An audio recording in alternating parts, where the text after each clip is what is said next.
find myself posting a link to one of these head units. There's so many of them that are ever so slightly different, whatever the different spec is, that I thought I would just quickly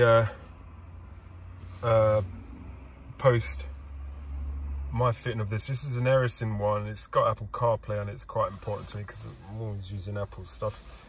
Never really had any Android stuff before. So anyway, obviously they're cheap and cheerful, but I can tell you this, I had a cassette in there before, and this is definitely an upgrade, obviously in terms of what it can do, but also in terms of the sound quality, it's just better. I mean, what was in there is like 1998. I don't think it was ever really that good to begin with, you know, even back in the day. But this is an upgrade in terms of sound quality. Some people, I'm just trying to show here the fit. It is curved for an X5 basically. Haven't really finished putting it in, but you know, I don't know if you can really see how curved it is. I used to have an Xbox. It shows you how long I've had this car. I used to have an Xbox in the back. I've now got a PS3 in there, probably a PS4 will just plug straight in as well now the work's been done. And this will connect up to it eventually, but for now, yeah, there's the screen and there's one on the other side. At the moment I've just got it, you know, just the basic sort of plugged in. The OBC I've lost, I've got the one up here, but I've got the classic pixelated dash. So at some point, I'll get that, I can't remember the name of it, but that German one, it's out of stock at the moment, I think actually. I think you have to solder 3 little wires in, and then you get all kinds of things, including the reversing mirror there that drops down. I don't have that on this car. Anyway, loads of other stuff. I'll keep this short and sweet because otherwise, you know, it's going to be a large file to upload, and also most people just want some basic information, and if I go on and on and on, it'll be buried in minutes and minutes of me talking.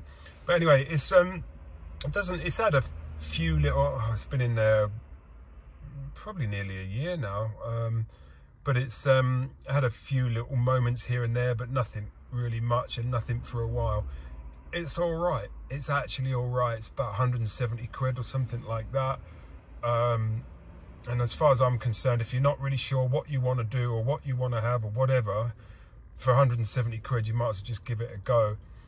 If I could see anything, you know, that doesn't have a huge big blanking plate or whatever, that was better quality, maybe, you know, like a Pioneer one or something like that, maybe I would have put that in.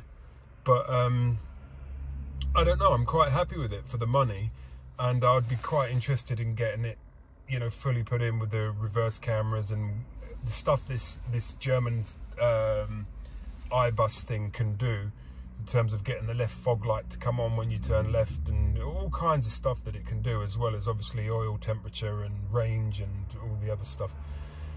That would be nice. But this is great. This is great. For 170 quid, it's been pretty much completely stable. Works with, I plug my phone in, I use whatever's on my phone. There's a few apps on here as well, YouTube and stuff, but of course you shouldn't use that when you're driving. But anyway, that's about it. So for those of you who are wondering, I know there's Xtrons out there as well. I'm not sure how much better they are or whatever, but this is an Erisin one. And like I say, I've had it probably about 10 months actually. And without the old famous last words curse, you know, it has been all right so far. Sometimes the iBus is a little bit slow on the volume. That's about it. Anyway, for what it is, I think it's worth it, and I'm happy with it. All right, cheers guys, bye.